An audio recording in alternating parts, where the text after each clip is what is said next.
কিছু যদি লাগে আমি নিজে থেকেই তোকে ডাকতাম। তুই কেন বিনা পারমিশনে আমার রুমে আসলি? তুই জানিস না এই সময়টা আমি মনিরের সাথে একান্তভাবে সময় কাটাই? তুই সেটা জানার পরেও আমার রুমে কেন আসলি? বুঝতে পেরেছি।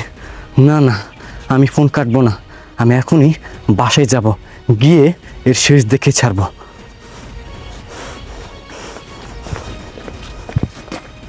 আমি একটা জিনিস খেয়াল করছি, দিন যতই যাচ্ছে তোর সাহসটা ততই বেড়ে চলছে। এই তুই এত সাহস কোথা থেকে পাস? আজকে তোকে আমি বাসা থেকে বের করে দেব, যাতে সাহস দেখানোর। যা, যত সব। বৃষ্টি ওঠ। তুমি তুমি ওকে কেন উঠাচ্ছ? তুমি জানো তোমার বোন কি করেছে? তোমার বোন আমার বেডরুমে অন্য একটা ছেলে নিয়ে এসে ফুষ্টি নষ্টি করেছে, আর আমি সেটা ধরেছি বলে আমাকে চোখ রাঙাচ্ছে। এই কি ভাবছস আমি কিছুই জানি না? আমি সব জানি।